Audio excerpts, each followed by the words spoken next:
say one some, be so soon, yeah, market ya po. And me, energy, tis some party, and market ya pa, some party, as I see so, and many years. SOMPA FM, SOMPA TV, market ya po, some party, and my energy. Teaching what we did to SOMPA FM and TV. Nebema weniji eni aketiapa. Nebema weniji o. Sabra boy mo dajini. Be natural suna udi ewnya. Nebema weniji aketiapa so kamu. Ema aketiapa. Papa wa fidi ene to SOMPA FM and TV. Why?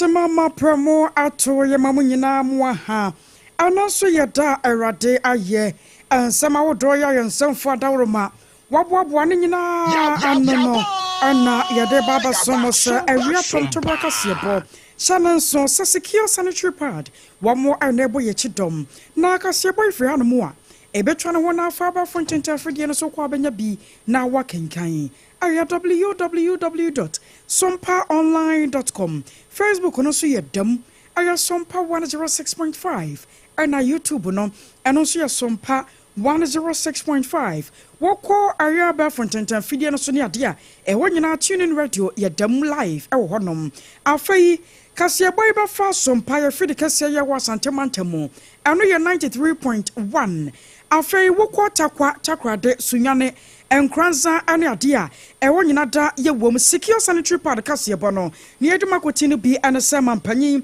ye rojon dromani Muhammad ya to dwase enche asoya ehwoma Ghanaian sase no nyoma wadoma komade adom yeso ade enhya sunku bi eba beba na munsem ye de beba enede no ohwe ni mu kwan se OSP ene ewura Keno Foriata ebetimi ehia ensesanye bi eba munsem ewa hasenom saranso ena chairman wuntumi nkrata ya wode koto high court nim efa ne bail conditions no empenifo atwen asensen awa so se ye wo bo amane bi se ne nipa binom nam aberfrontinta fidie no so a Bobu Ghana de shanamo afa na musem ye de beba na wodi wani kiremu ewo Bank of Ghana amrado ya wono so tua no wo chese sidi na fe na ebenya nan e de agina so ba bia wokwa akopa hoden de afre no wodi mu amane bo e de adan ya yeso ye de bema o donkuma ye wo mai emra se bedwafie wo mo e de atu dwase ababawa ansansa dali esese ye hye ne dokita yenkrata semu yie pa sonso ana yebekọ ansanfo from oni atese so amikropon mu wamaso de jeshama pa egwakwan mu a wo yensiesie ewo wompotamu na sunyane nso ba betodwa se wona ohunam dua kwa ne bia techema no abosebodie ene nsembo ena ene wode ema aban ene empanyifo ahodo abusuansam no doso afoforo bebrenu a ekane ya boboboyi eso ya boani nyina no ewo SOMPA 106.5 FM Accra se ye prem to breakfast ye boko ye Facebook page no so awadaroma wo be like page no na wa share na wo de adwenkyere no ato ase e de amai kama ebreni adaje bemu e be kenkan adwenkyere nyina e de amamu awie yi ya yesi nkonwa ya ye de kase boyi ebremo midin ede ajwa asare mene akosia ajewa kade vonti enafi ohine ire mame ekwa yeboa esia mabronya SOMPA 90.7 kranza wokra kasie mu ewo hosanso na techiman eya SOMPA 106.1 FM Takwanso eye SOMPA 101.1 Takrade. What's here kawa SOMPA 103.3 FM. Doma eye SOMPA 101.3 FM. And now do wani chiremo ewo sunyanen so SOMPA 98.9. Kumase eye ayiko 100.9. And now fe SOMPA 93.1 FM. Adafo radio ewo France Paris abrochimemo. Sanso and a social media handles ni nyinada. What's here nka ewo ho yenshe we mra sesi na ensem no sane emunsem sitie no yentime enfenwo homamo.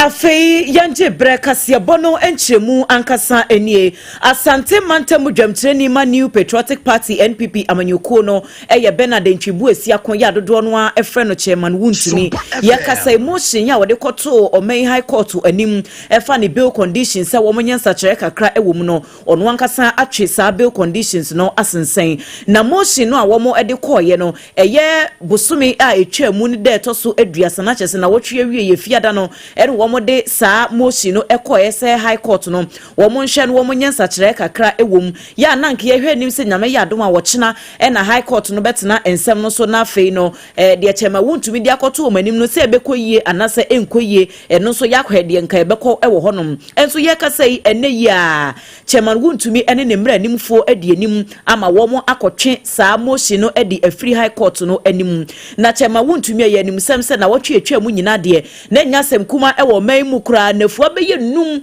ene watena yokofo asue ya eno no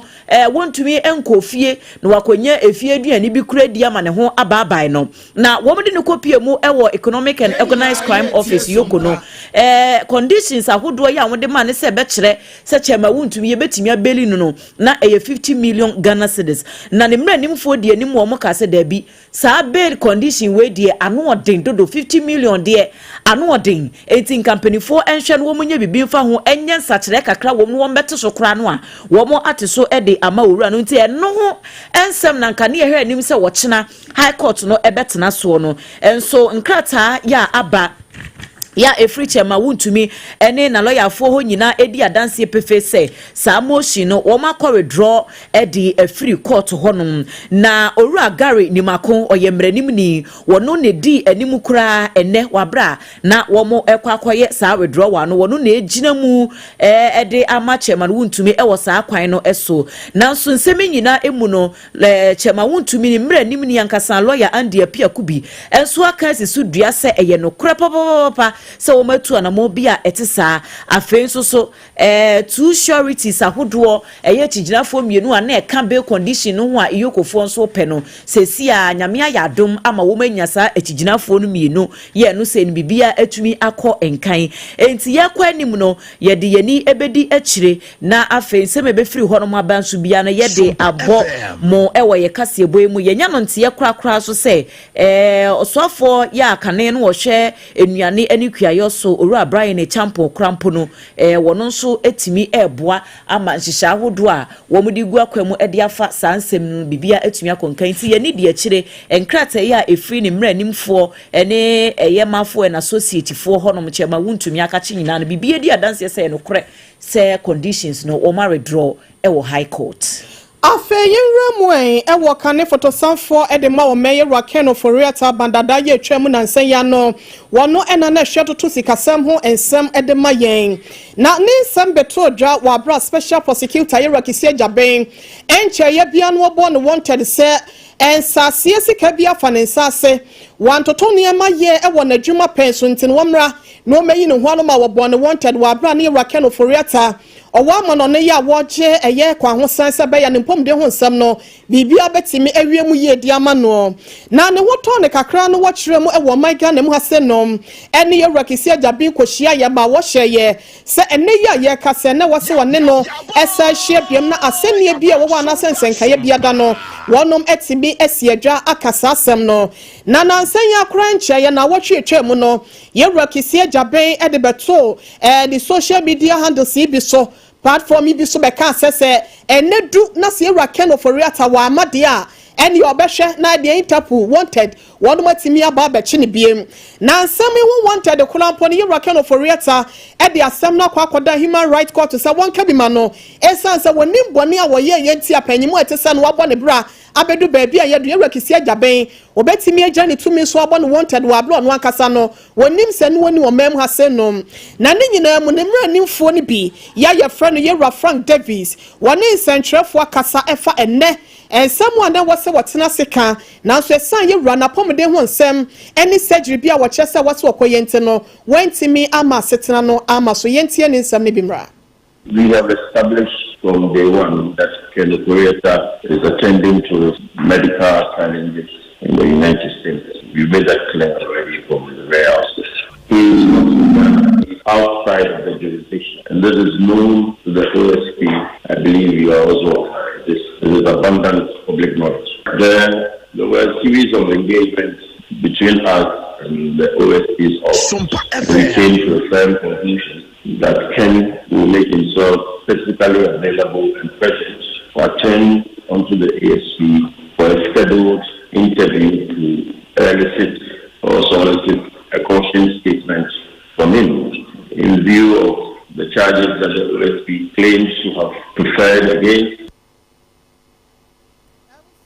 Nia yɛte ne nkɛn ɛyɛ Frank Davis wano ɛyɛ mmaranimfoɔ ne baako ɛde ma yɛwura Ken Oforiata na ɛno akyi no ɛyɛ nhyiamudie ho nkɔmɔtwetwe ɛna wɔde ɛhyehyɛ so de ma yɛ yɛbɔ obi akyi de ma wei na wohwɛ ne nyalewa ahodoɔ yɛ ni wohwɛ a aba yantam no ama ɛnɛ ka ho bi mpo ama setena no ɛntimi ama so a ɛno so ho mu nkyerɛmu kakra ɛyɛ ade a wɔde to dwa sɛ. If my calendar is right, the 2nd of June. But Ken cannot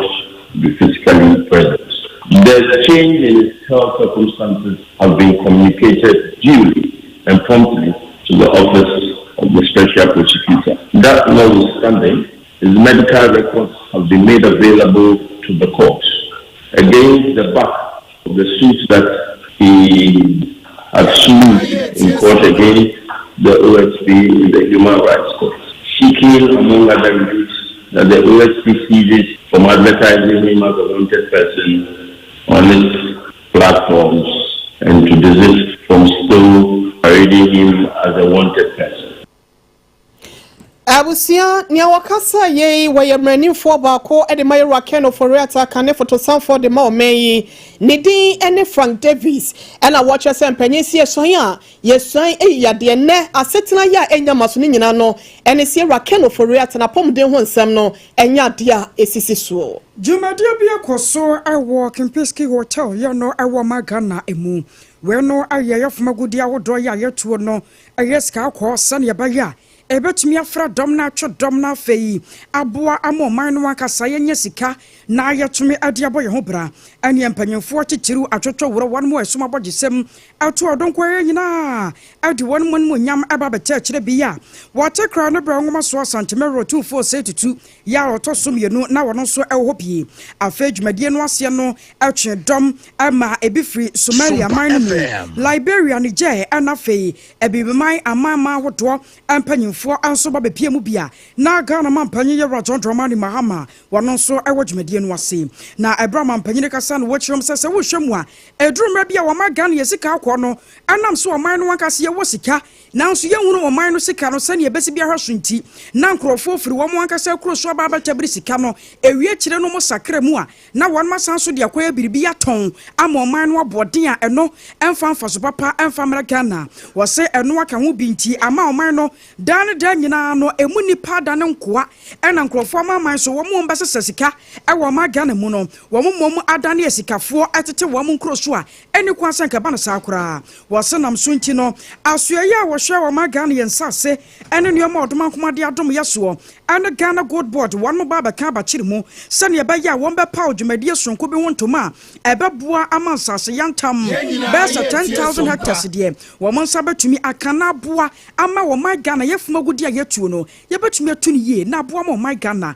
atumi akɔso. The Ministry of Lands and Natural Resources, in collaboration with the Gold Board, is also soon to launch, in cooperation with the private sector, an ambitious project to reclaim 10,000 hectares of mined out lands. The Gold Board will also be working towards attaining LBMA certification for Ghana's gold. Excellencies, the future of mining is not national, it is continental. The African Continental Free Trade Area provides us with an unparalleled opportunity to retain value within Africa, establish regional supply chains, create joint refining and research institutions, and strengthen intra-African investment flows. So let us move from competition to collaboration. I was your warrior Ghana Mampany Yera John Dramani Mahama. Jumadia Sonkoya Aquaswo, I walk in Pisky Hotel, ya no, I want my Ghana Muno, and yet or boy Momaniana, and watching Wamanaso, and Wababa Trassa Sunny, Wamani Atanas Yayan Shahai, Friana and my pencil by Pemsa, Nankro for did do my Ghana Muate, I found Wamani Sika Crabiano, was your city and Tanamania Sao, and was a Ghana Maya Sorry, near was a Sika Kokono, one. Yan sabat me account. Ebium, Aqua and Sajuma dear ya Abababua, na atro dom awon crofama man so bibrim, ya can be to Ghana ya puna biato ho, so be biato one Ghana dija, Chichu fan from Gudiamuno, Ghana ya crowdusa. Ghana is open to partnerships with Guinea on bauxite, with DRC on cobalt, with South Africa on platinum, and all willing nations on mutual beneficiation. For this to succeed, we need governance anchored in transparency and accountability, and my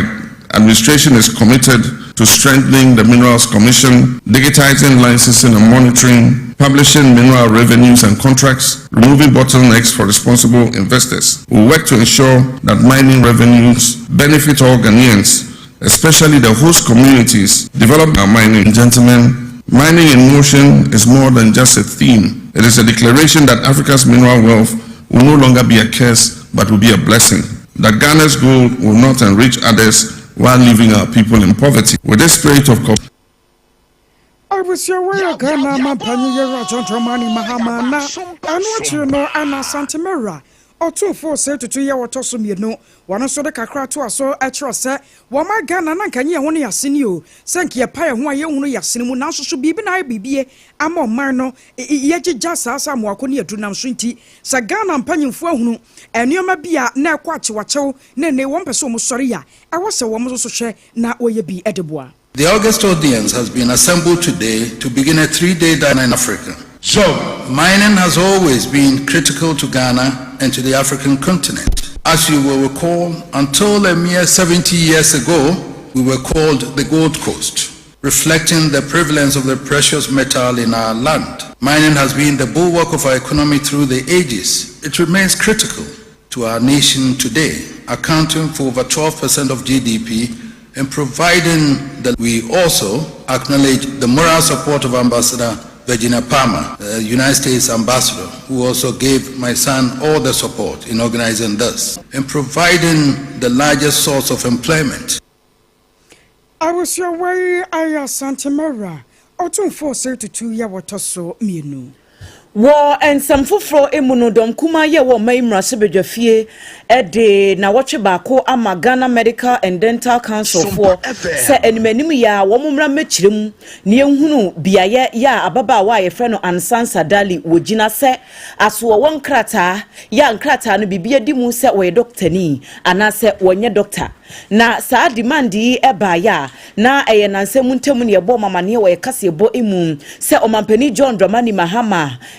agi appointment a womde ma Ra Sansa Dali senka womra meye board member from National Health Insurance Authority NHIA adwumakuo no na womudi kan eboni din so wonkoye adwuma wo akire ene yesan ba ase da bi ase nima bi enhye da nkoye wo baba wa ne nkrata semu enti no omampani no ankasa ka ase we de waka wo sanboa enti no womo aredraw sa appointment no na enkrata ya babonti a yekinkan edi afirimu ranking member ya wokọ mai mrashebedwafie committee a womo hwe apomuden ensem so a doctor na ayi wa friye wono ena ne nsa ehye sa enkrata yi ase en wodi ofre eko edi ama Ghana Medical and Dental Council for say womo eni womo afefo wo United States abrochimemu eni di nkomo no womo hwe se aso ababa wa Ansansa Dali yi wo nkrata ya edimu se wo ye doctor ni anase wonye bie enye eno nko an yedi ho biem anya bia na wo register pain se akra na ebia woni nkra krata woni o ma register penya ne o ma ye adwuma emre bi atwam ana ena fe Ghana hanso wo hu tumi se bia wo bi enni tumi krata so wo doctor ni a wo hu kwan se wo kotena kasafidie so ana se kasamfoni so na wo ma omanfo advice afutuo edifa apomuden ho ana anye bia o ma yi mra wo mo de ye wo madwuma no ema ho kwan ana se ema ho kwan ni nyina donkuma no se wo mo epese wo mu ehunu enti Ghana Medical and Dental Council for wo mo se we de enye se bi wo mo ba betata amo ana se wo mo betu wo mani asimuso e wo madwuma amoye mu na emom se de be ya wo manfo enso apomuden nsem beti megina brane na afi nso wo mo safety enti e na wo mo etu saa anamo no enti we de na wo twe baako e na wo mo de ama GMDC for Ghana Medical and Dental Council for se ni menimu ya no wo mo nyehwehwemu emfanfa ababa wa ne nkrata asem ho no mo mu hunu no kra e wo mu ankasa Ebusia yenremu wa homane so yamane boni ya waton krafre poemantam kwabranya akogina so na enkraya yensatene so nmonya forward akosie je poemantam so afo wone na pamfo anopei won makoya de fefe bi de aboa eje nkofo nkwa kwabla wote yanka ewia yemo ho ye de wasenso mejo so minia ba na hona muti sei nakopon adom ode na che na ma merita me ankasa me ma me akosua no pei wa me anya ne nkrasa won na pamfo eto na mobi boye nkyeremu de na ekoso minia ba ensem no the tintin ni litieti awa nyina no ene se ufi kofuru bia edeko edukrumu a bia bia for se mile 14 ho na me no ekase no saa awahosem we esiye na ni nyina no ene se eye ehyan amino ekase no in registration number GT 5160-17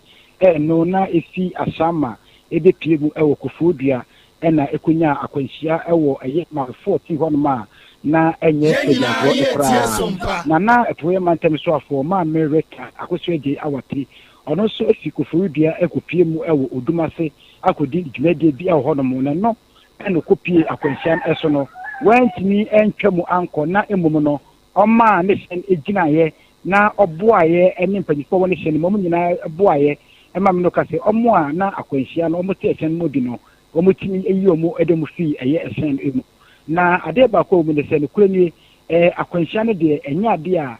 emu eye den eye den eno tinya ade obia ehye de prepe emu odin ewumu na emom no omo a na omo ti ba ko mienu bi ena omo nso mtutu se ebia se na akwanhia no esiye no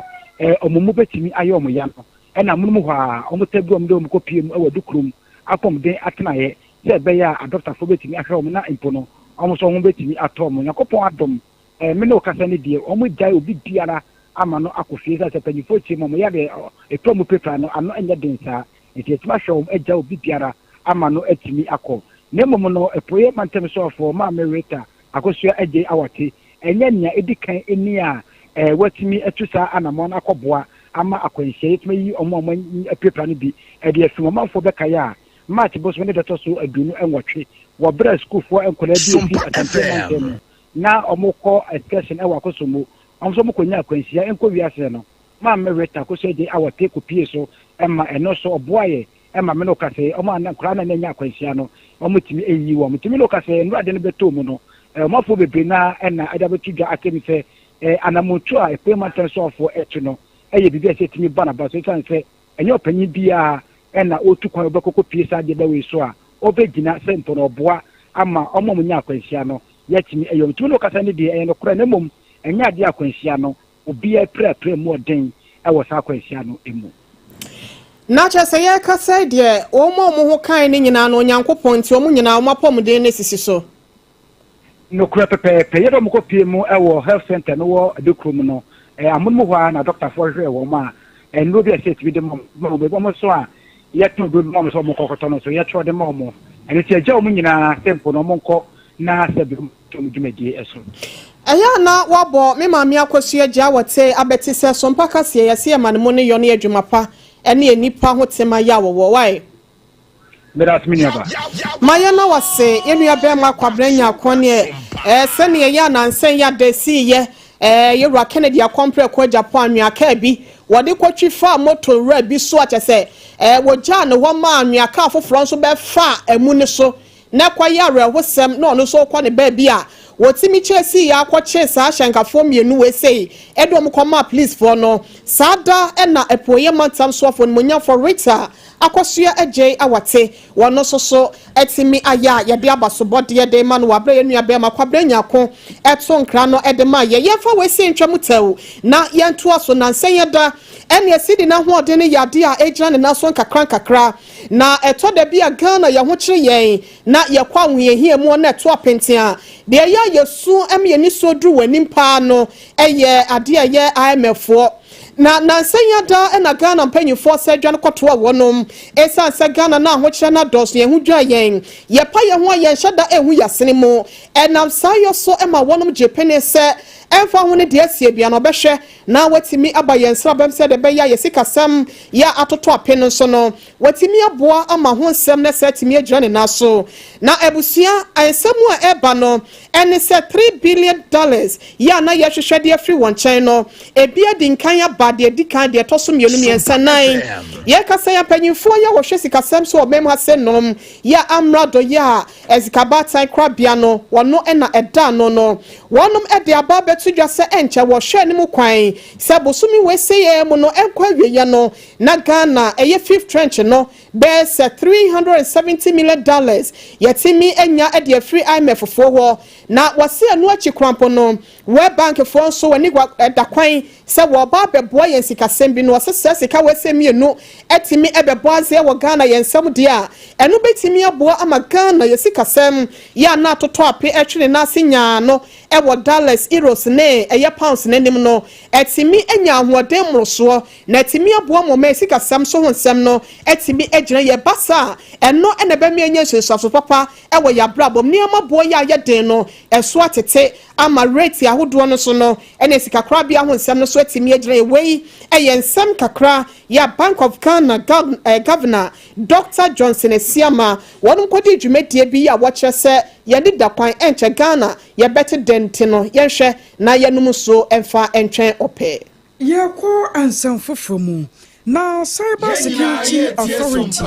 womo anabo amanye yi wode krota apie dwa ya wo kyeremu se Ghana fo ye me ni na wai se samansama ya wasama ne tamfu nsuo mo pa anra se point bia da yesi mu ye be ye firi sanse ne no nipa binum adane wo mo dua broni ana wo ma ba be piem wo ma Ghana mu a wonam kwati kwa so ane aba fontenta fidie so ebu Ghana fo fa so na wo kyerem sasafo no wo mo se kyase wo mo po bosia e wo man mu a wo mo wankasa de wo mo pe abiebie sika kora bia bi mu ye wo mo de wo internet no so enti wo ho no mo a na wo ma be flash wo phone no so kakra wo mo se be bobosia wei fesika kakra tum ye be ma obosia sei na je se won ma dada won ma de fede fe kwa so wo mo so anu de pa na won ma jisika botene de afiri ho no mo a e be wie che na de anim gwase ane ade na ebrewo na Cybersecurity Authority won mo kirem se afempim ye no ne aduonu 9 2024 cases awodo ya won mo saka e na ba kan wo mo nsa ebi modema womwo no na eye 377 2025 die yinku afri January bapi May nipa ya won saka wom ya adahye a wom de report abra womwo no eye 377 and after 2024 edia won saka ye eye 228 na sa wo de 2024 de no ababa to 2025 de mu na se when yenko bi kura na so nipa chasa safo ye bu won mafa so wo ma Ghana mu no enya sem keto ma na enai wo mo de sika kra bia hodo no bi aba beto dwa ba sa aduanan ye mu kakra de betumi abobode amamo Cybersecurity Authority won mo kire mo sa Ghana fo nya hwe yie na wo se sika kra bia be friend sa mini loan Dave Tage loan sa Dave Tag insuo afa mix loan Ozi money cash plus cash arrow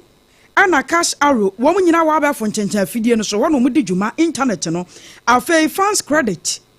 liver credit get loan upper loan K cash best loan J cash dara loan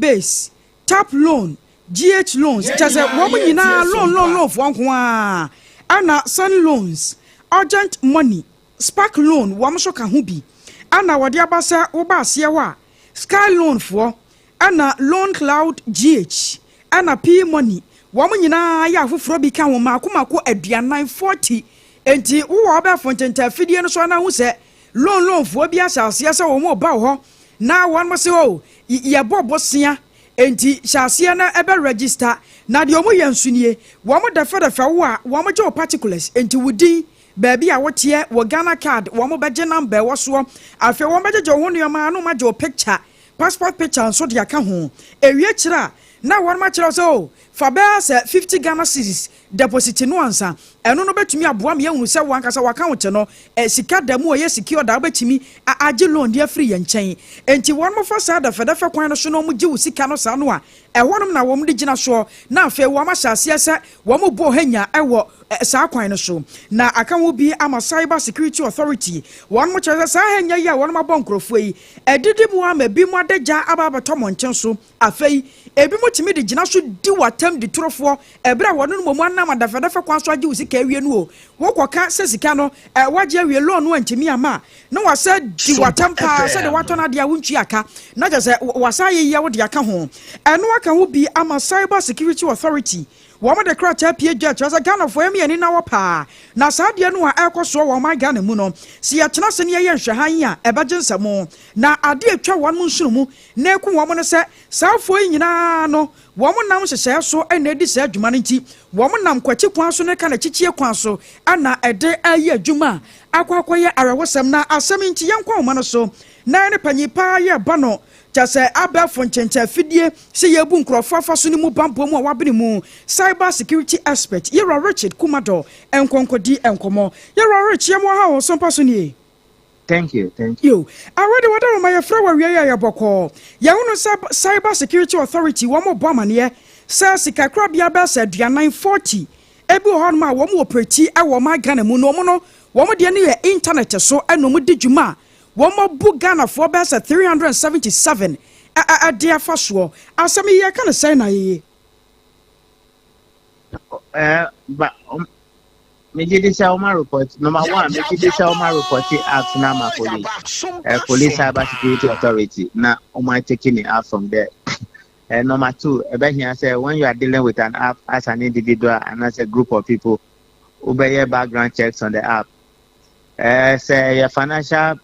product omudi to say or access our product. No, about here say obey your financial due diligence on yourself. And I said the people behind the app before say you will join. Other than that, say about apps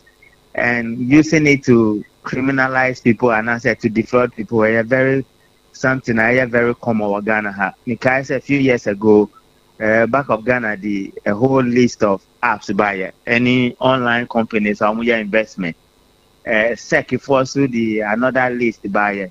and a whole lot of them. And to the announce is on the individuals to do proper due diligence on which app they are using and how it is going to help their lifestyle. And that is what it is. But me did say to the extent that they bring 40 apps, they might have reported to the Ghana Police Service. Yansha wamanu ya security no yantimi nya hu bibi. Sa jadini ba wati jom ya wodi dwade wo bi ba ka kire no se me bobosia enti fa particulars mamia sa nipa no wode ba ma akwa ba so na ye ba fa so a sa de ye betimi asia no kwan sa se kwa na ekoso ma Ghana mu.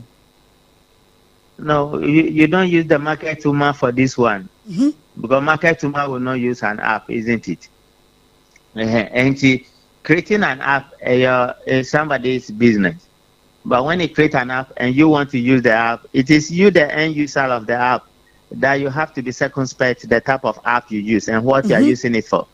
Then number 2, when it comes to regulating the cybersecurity space, that is why you have a Cybersecurity Authority. And now, yes, one of their duties said they will ensure the cybersecurity space is clean. One way to also make sure fraud does not occur is that when they report it to the police must act on it. Then the last one, all of us, your personal responsibility and collective duty. So you better due diligence on the apps we use on social media and what we use them for. But somebody as a market woman may not be using an app. It's usually educated people who use an app, and that is the way it is. Yo, ani na baby o de see ye no na me di bisa o last question na fe wada ma de wasie na wo ka say market woman want me nyusi aje sasabio won mu a wɔn akɔ school ne wɔn nwoma no kɔ anim bi te sɛ school foɔ ne adeade wɔn ne yɛbɛtumi de abu wɔn paa enti yɛnhwɛ aban ne bɛtumi atwa abaa no wɔde ahwe ano sanse ka yɛ kan wɔn kyerɛ sɛ nipa 40 anaasɛ mpo no saa sika korabea bɛsɛ 40 no ebi mo nso gusu adaye a wɔn apuretie yɛ bɛka sɛ school foɔ deɛ so de onim sɛ biribi sɛ na tie nti kwan yɛ wɔso ɔfa so nie no ma kan say omo ntimi mfa ambo market women no enye sa na me kan ye me say omo a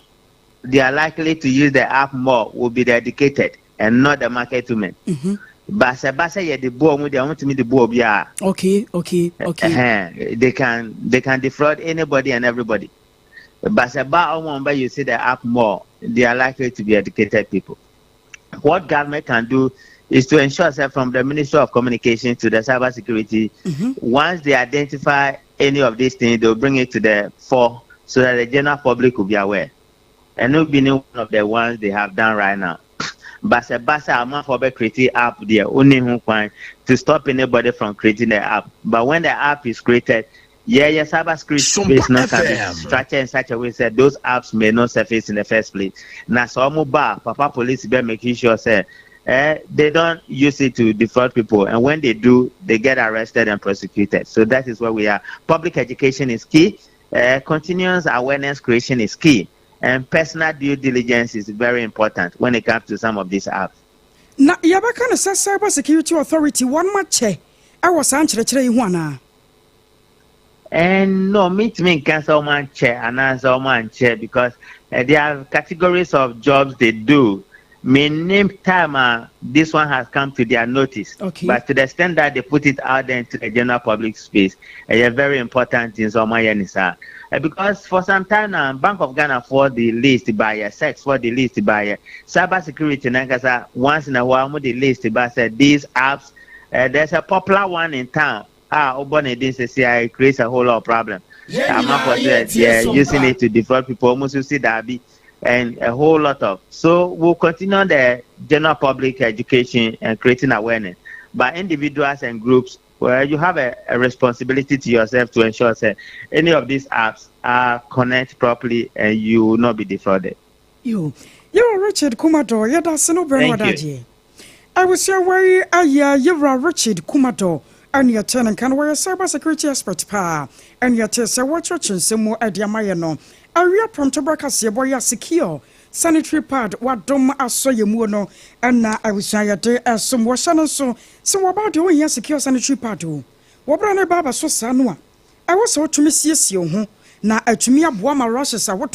ye drew my beer I am never. And if you want munko ye any adina to me every ho na secure sanitary pad ne papa ANT. And now Kumasi Jai and Soto Mama Excellent Cosmetics. Mama Excellent Cosmetics, a busu say cha, just over corner dom we gusha one more tonyas and get to Masansa, a ye papa. Na esanso chewo a bow Emma hiti mawahi fionum a feso crampono etimi absorb send your wankasa woman's son flow city na Emma wankasa leakage bia mouse and canay and go about drop a pebi was a fita what you way wobe bia da we use secure sanitary pad bia what misha fita a brain shioto na the piebe jums and won shro and a jubumbo bia won shro shu beto kwa Mama Excellent Cosmetics wo ne kono ko pebito o dum pizza at one more quarter so state taxi station one sube 0243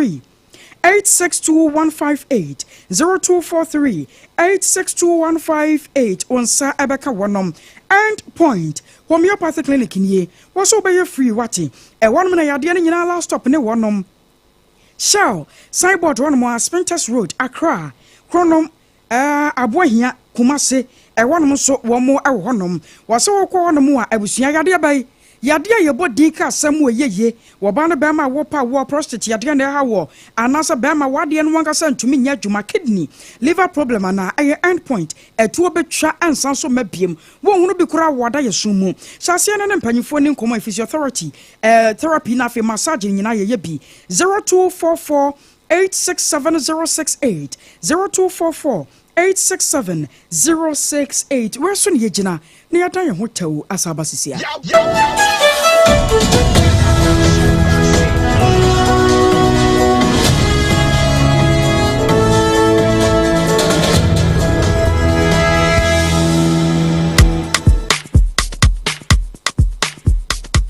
Kweku, minim se why she. Me craman nane. Now so ebony show one basso. Mane Honsepeno. Ebony condoms comes in different flavors and available in all pharmacies, chemical shops, over-the-counter shops, and pubs. For bulk purchases, contact 055-230-0075. Ebony condoms, Ghana's most pleasurable condoms. Make it worth it. We got peppermint, strawberry, vanilla, chocolate. We got peppermint, strawberry, vanilla, chocolate. It only the view means a condom. The condom will then it's not on, but also got as a condom. Endpoint homeopathy clinic. Ghana had the obien himself a prostate. Na baby omutimi screening. Emma huni ye etuasia. Na a endpoint homeopathy clinic. Anasa a kidney, a liver problem. Hofa baby and ajo. Na the funny premature ejaculation noa. Be maybe a one would offer kwakweshia. As a wood dinner huagro. As a wood tonte. Any ebra endpoint homeopathy clinic. Na ye muau. A man mema mo power. A ye endpoint homeopathy clinic. Wamu de mufua. Yari bia infections been a woho. Anasa bia wonsha wofa baby na ajo. Kidney problem, prostate dear, and your endpoint homeopathy clinic. I hear Kokobi Kumase Baku, a Ben Angel Educational Complex, no, and Accra Hanso so dear, Womujemu Ankasa, I was painted by a friend share signboard, no, who drew now Busasa Wope endpoint homeopathy clinic, will be a betro. For endpoint, I was 0244-867068 and 02742343321. Endpoint homeopathy clinic, Womudemu. Hey, Medo, Edrano Pauti. Me to boise echichiwusi o ado na so ni se me the yas toothpaste and the brush and the twitwi mesima me nya homka senti na ye bokoi na me die me all time favorite yas herbal toothpaste and the brush aboa me amasese menum so a enwunu anasa de ehia me semfimfim me biem na wo hwasa me se aye fita sesrecha homa na eti brightens yas whitening toothpaste and the brush and the midi shimisi entina wo se afei na yas total care gel toothpaste and the brush ni de ebo wo se ho ban demu ni nyina ema wonum ye sham. Oh yes, enu krotrodo yas herbal yas whitening and yas total care gel toothpaste and the brush abusuan chamfa se wo pedudu tu e won kran ha for Leicester Ghana Limited and was 050-161-9588 Leicester Ghana Limited and the yas toothpaste mo ahodo and the brush abadwa so abeboy munde dinam se menya foreign call. Hello papa what about do be new se me feel London eko US na no crowd wo kunkura fa me bo mamania na papa mo ho te sei awurade aduma haboko na ko jejesi eko bo sempene mo de woton adanse ho niam no nso wo hye ho de wo hye ho eko ba mesi wo bo aduma kura sere kane no a na wodru US won so manfo bo ndin sa na papa US hakura de na ko jejesi company limited agi ba bia wo Holland, Germany, France, Italy, London, Canada eba adanse ho niam dia obia se na ko jejesi company limited na matese wo bi depo kasie bi e wo kasoa e ho na wo bia koto adanse ho niam na eye no kura papa no kura pa a police station in Chenhua akuo ba sempre mo no onye mereda hwe we kura no miensa mua e no bia nfoforo yawo ba ko obu akwase paase kumase e ba ko so pokura se nkran ha obia se na kodojasi eye bemaba e wo danse mu waton cement iron rods banding wires and adua plywood and just said about dance so te se bibia e de hye e danse ase de ko wie depo no nyina so eye tufo bo wodu kuka mu a wodu koja free Accra we Kaswa Depo, any pokrasi de no kraton chanya. Wasa wobu akoteman, Tantra Hill, Iron City, Amanfrum. Wasa be depo kesian so e wo Koshiman. Kumasi sepasi depo no krad dan chanya. Ebisu magazine road, head office no. Wa be depo kesian so e wo da dientem. Edwesu Accra road, Femeswa opposite Alaji Celia. Ampaba meboshan. Tanoso Breman and Amanfrum. Numbers of man for the fray 0244 313 752 and 0244 41 93 Nana Kujesi Company Limited. A Kuabas in Primono.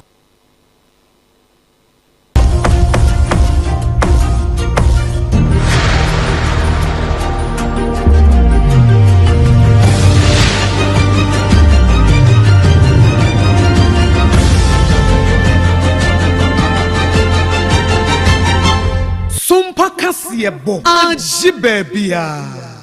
yaji bebia die ne yeda mo ase samanya daje na yeda ne ye ho abaye to akase bono eso Kodibofo Sonko Special Prosecutor Eyura Kisie Jaben opanyini de atudwa se Ghana bebia yedru no ebre awiedu kura se yebesesa ekwan a yefa so na yeko proye dwirimudie ne kankan ewo omai emu enti Ghana anti-corruption strategy no wose ehubehia se yede de yenim ne beto nchen ne ape enhyehye foforo ye betimi aboa na atu sa niema no ase kurakura wose emfie bebre ya aba besia kono pepi ya okakata asehye proye ne kanya na nipa adwene ye omsese bi obi a woni no kranko a anu obi a ede adwuma bi ahya ne nsa ya wonye na ebi esika bi afa ne nsa se wokwan abone eso wo se ye ka corruption na eyade emu do etene de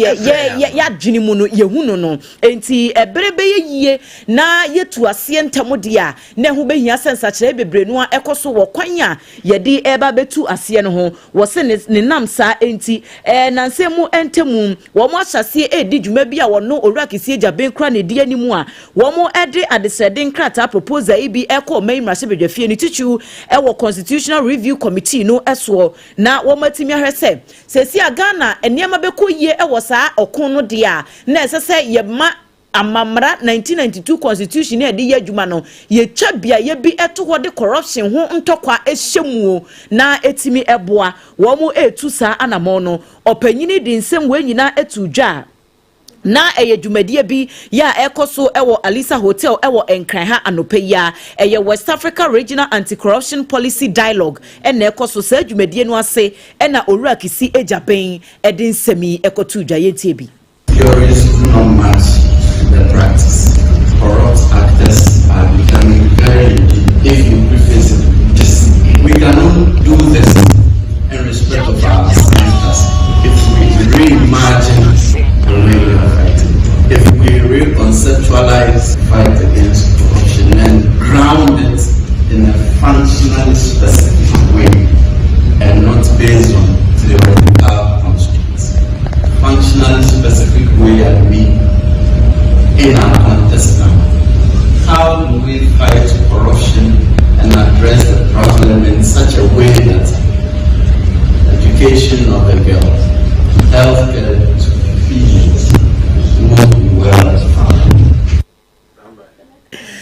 Onipa yatini ni sesi special prosecutor owura Kisie Jaben na yefri ni nsem no ne yefi ni chemu ewo amanefofro emu ukọ go so mensini assembly ya yekasai wo mo ne nananom atrankonwa ewo afomantemu aka ba kire abomu a wo mo edi dwumadie sunku bi a enura ene wo mo ehyase ne nyina ene se business district ho mia me yahodo ye adwedie etumi ekoso wo mo clear kwan mu amehwada ho na mensini krache panyini wo no kra ene didi congestion ne animu a efri nura no a bepem ne de enyasem kuma no wo mo chemu se ebetuamu a se de wo mo ye bie ewon kran ha no kosise go so ene ne mpotemu ye be clear ho no nyina na MC no enkasa emu no wo kiremu eseka kwan de eye asen ene ye ede ma wo ene wo mo a wo mo nam fom na nyese ye kwa akotena ho ahyehye niema se ye ba bedidwa ewo mia bi etisa enunti ena wo mu etu sa anamoyi ononyamfo Joseph Akparibo wono ena ye mensini krache panyini ewo go so woni so mpakase edin hihye hu nkomo ase machia tifo ne go so manyina omahima enu bibia okabia uma wasu na afonofora ubisa ya no kre Bible class neatness is next to godliness. Ahuni indie ade aso obi ase na odi ne huni. Enti we enye nine dey one da bi ene ye. Na emum policy aka ewura His Excellency John Dramani Mahama na mamu no se ye be ma kuru bia aye clean. To here our National Sanitation Day very soon no mampani be launch na memenda edikan ewo bosome bia mu no ye de be CC group enwachi eno panyini ede tudwa ese niema ye ekoso obu ho no obeka se ebi ye amanyosem na NDC fo ba no wo mo tata adwadifo na de wo se ade enye de na enye entimo obi ankotena ba bi nkasa saa na mo ya wo mutu yi amanyosem bia wo mu ye minyize nipa e wo kwan ho ya twere obi anim say NDC ana say MPP ana say CPP ana PNC ye nyina ye gosufo ye timamufo ne ye ne se ade a enye de na enye me gina na wo ye NDC pani na NDC chairman mpo na se oba kwan no na etumra ye be ka se wo ye NDC ndi ye beja ye besere we nye politics na we so ye nka se obi adwuma a oye ngunu na mmom ye nyina nim se ka kwan de it is meant for cars be faso ne ye nso a ye nam form so e be faso but it is not meant for say ye ton na ma wo so ti ade enye de na enye onipa yatene ni sesie yi eye aban krachi panyini ewo Gosu Mensini Assembly no emu onunyamfo Joseph Akparibo Saju media krona bi would wani chemu ewo Abrekuma Central Kropon Bejano Bano Deni ya wano eye Chief Executive Officer no eye Yura Frank and Kansa wadibi na watrese sebe ya honshaso discipline ebetimi afa ne ntampa de fra na bia mu nso no ahudie ho nsem ya eno so ho hia ewo nipa bla bom no so no ebetimi egira ne na so mabambo ho nsem so no esi yirekete wo ho ninte no wonom ede nanum ede esi wo wase ahyenkafo wura nom hia wonom agyeagya won kasa na se wahyen esisi kwan ho adan asai ya enam so mankwanhia hodo na no esie ema efi enam so de ba no woma wonom nenum wanfa meyi afiri wa ene anyu obi ene kum entwi ebo siako ene pene wiewuo ene nam so amode ne ti akwakwagye atrema ne nsame wodi tudwa wabra wabontoa ewo kropon ni mu ehwehwe niema hodo ya ekoso no kyerese kusibodom wo sana mesome sanyo bakofo na nana ne abrewa yentai eyebedwa no achi sebe ya wo agine to wese no ebetimi awiemu die ede amaye nyina da yentie yewura nkansa ne nsembia wadema centrefo. My predecessor had received a lot of complaints from the constituents before we came into power, and so it was becoming more of a nuisance. We had arranged with our team, we set out a municipal guards team, and then we have also arranged with a towing company so that we will do a lot of the towing. Our aim was to first warn them. It is not going to be the normal lip services that we say we are going to do and we never do. So the action is starting from Thursday, so that once they see that there is action from the municipality, a lot of them will now leave the roads and then we will ensure cleanliness within the municipality. Ebusiani ayatine nken wono ene aban krache panyi ya wode wani kiremu ewo Abrekuma Central bedwano wotua ano Yura Frank nkansen munyafo ene ne din. I will show you to and some no aso na yako and some fufremua. Na National Youth Authority, woman so and a woman ye, what the atumabunina and him said Rumabiana. Just say a new man the show one some now one of them ran one Kasaki ten no one some bonnet, our May morning at the Ababwakra. Now a bra one more and name Mabunu and Adesia was Abuzongo, ya one cramantemu edin comono and our just and penny for Shasia. Now work as I say, now Chief Executive Officer. Ya why what one more anno Yura Osman Abdullahi Ayaraga one no an central for edin comosi. There's a ghetto or there's an area or there's a suburb in your area where you think there's the trade of illicit drugs or there's the consumption of illegal drugs, you should report to the nearest police. And the back of that will be meeting with the IGP to have a meeting with him as to how his men can also move into the various ghettos to start evading most of these ghettos where we have a lot of drug and substance abuse, especially its trade and its consumption. So I'm calling on the youth who are out there attacking various ghettos. We understand you want to have a very peaceful society. You want to have a very prosperous society. But the best way to go is not to go about attacking people in various ghettos. Report them to the appropriate courtesy. I was sure why National Youth Authority Panyipaya Wadano Yura Osman Abdullahi Ayaraga Anna Yaten Kanana Yankoko Farmer Manso Nigeria Minu Mu Anna Yatese Asrafo Domno one matching Nipan Basse Duonu Aya 20 ya one nyina aya members a one more police force ni mu ewo chasa Nigeria man mu ya wo mususuo se one more ton akode ene nyoma wodo bia eniani edema atuatodom ku a ewo Nigeria man mu aka wo bi ama Nigeria ban no ebo amane sasa de we kura de na nkombe se one more twa ba ede hia no nanso wo ntumi hunu de enti asrafo dom pa ne aposifo binom wo mo akasa de mra na hye one nsam ewo Nigeria man mu a aka wo bi ma sa de no ekoso wo se ne wo kwa Nigeria man mu a nipa cheche tiro ne nkoda ya kire one mu sie ewo honom no ayade a ekoso yie papa wo se na nsem kura mpone na dia wodo binom ani kuo bi a eba monten so a na ya tete se one mo chia school fo nkoda de sie no se na chesa asrafo dom bi ni aposifo dom bi mu a wo mo de chesa wo mo nya one ma dwene kura se Nigeria man no wo mo pe o man ni yie no wo mo na ka ho bi di mu ntinteman ehase e ma sa adwirim de no chime koso enti ye ka se de one ma chira sojafo ani apolisifo be se aduonu 20 ya wode wo mo ekwa gina mara no we so ani ye gina ne de nsam ni nyina asie na nsam wo de bae no de de makoti no bi ene se Yewra chairman wuntumi ye motion bia wode koto high court no anim efa ne bail conditions ehono wo mo atwea sensen eneden no hwe ni mo kwan se special prosecutor Yewra Kisie Jaben wone eye photo sanfo kane no keno foriata be hiem nanso no enam se na pomden ho nsem sisuso nte no watu ahyeda sanso na Ghana man pagi Yewra Jodromani Mahaman so adia to jaska so ya sure my Ghana yensase so wo mo ba padwumadie bi wonto be boa mo man na yensase no yensa atumi aka ne yi Sara ena wote yese donkuma ye wo mai mrahye bedwafie wo mo se ehu behia se ababawa ansansa dali ne medical credentials no wo mo yenhwehwemu ewom Semina pika ho ena awia secure sanitary pass wonom eso yasene yase wo ba de obesi PSita na wonantia no confidence ya obem wo abrampo no bosom ya kwantro no utwade a na wo hia secure so de be secure wo ho se de be ya mposenso to a ye be hu sampa obemu anakwe wo ko gym wo abra wo bia ehu se Jericho afeso ni mpo na bia wo twa na se bia wo tuo mika de afa wenu nte no ma won sanka bi authentic shop bia mu no ebi ewo ho mo ahodo nso yato ahyeta ho na awie SOMPA for Hajia special local foods ene ya data ba e wase so ne to na abaye den adwo ase wo boa na wo peduane ya esofo mompo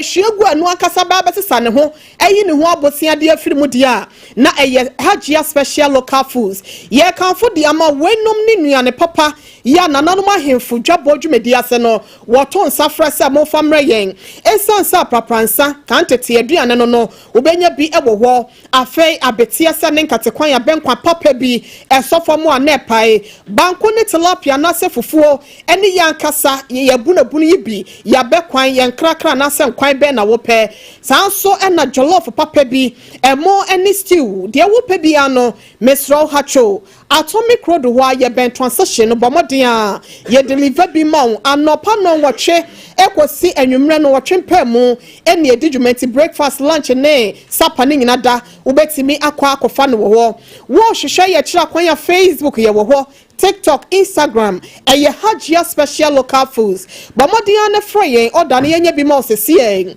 eye 0246 359 921 0246 359 921 and 0535 484 392 Hajia special local foods ana wase aduane pafie ene ho na yedidi ne anum kan na hye nso se eyedani a yade beba wo pa ya sabia ba kope ya gina to wo my Ghana mu hasenom abibrem hasem na fe so wiase afa na nyina da na eye 21st clinic yade ya boto ase pa odi dina bobo no a ene obeti ni se tade ama wo no eye sciatica wonom ne originator the pace setters wonom ne commandant anasa researchers nankasa eno ti bomodi a 50 branches ye biebie e wo memo asenom wo de fa ben na frɛ won ma wabra e bia make say yade bi te se wo se mu yadewa wo brɛbo mu anasa wo de na kwakoye fiber da wo haw yade biada eye 0540 311 311 0540 311 311 and 0249 311 311 na kra hasene tantra he runabout ena wonsa ebeka yen na yedi Hajia aduane no wie sa na fe ye kwode apomode mapa ewo endpoint a ene sciatica na ehu behia sa apomode ye kan enye onipaduanum ko wo se a egu wanum kura no ese wohwe na eho apomudin no etimi gina brane na wo benya duro de atwi wo si ama ese no aye kama na ate yire wa na ye yas toothpaste ene ne brush me pa cho ba bia ye ton brush bia wo ko hono ma so pe yas ni bi ye yifofro ma wenye paste no so no waje yas toothpaste wo di twitwi wo si a ema wanum ete kama enya fe na oni obi kasa na ase de wo kata wanon kakra no esa wo confidence no ya na e wo 45 years edi djuma na bibia entumi enkonkan enkrani kuma se 0501619588 0501619588 Nana Kojo Jesse Company Limited edensie nyina headquarters ene no niema yedi esi edan efri roofing sheet in chance ahodo so banadoa eba iron rods ne cement ni nyina nana KJC ho ene sese okoto no adomo eda ne so ntuto niema no wo ho no na usi dan no a ensuo beto ewia bebo enya de se dan no ebehihim ejina hoda enya asem kuma na djuma pa ya wo ye 2023 wonya basobodi asronko ya sentio steel for the track tintin bi ebeche no enam ne djuma pa enti woto niema no so a yesoa ede aguka mu akwakoja wo babia wo beko bia enkrani kumase branches ne de buburuja 0204355040 0204355040 eno eye nana KJC Company Limited na yada wo mu asesa no yefoma dwentwe no ba ko petawu na yen sorry enko wumbe Samuel no de de aba o se esese wo bia ye accountable de wo beye bia emfa ho amanyofo nso ensese ye yiwo mu efri mu ohene na mensa jebisi se si ade partiality bia eni baabio enti yera kenoforiata fa ho brantam e set antobam enso de aba o se good afternoon Ghana is working again na esese chema wuntumi so wotimi ekọ yoko honom na de ese wo mu ye bia mpacho ene we de wakọ wo ho beye nna kakra kura enie piaga enso de de aba wasi Mr. Ibuma na woman peni na ato ni din fufuro no wasi onto koko obuo mu Elizabeth osai say good afternoon yeda se Ross Bossman enso se wo hyeyen yeda mu nyina se ewo madwenkyere ya mode aba na yenumu a awie yi yesi nkonwa pesemakafo bekenkan sem ni nyina ede maamo Ajoa asare enimidin mene Mame ekwia yeboa esia mabronya enafe akosia eje wa kwode buatin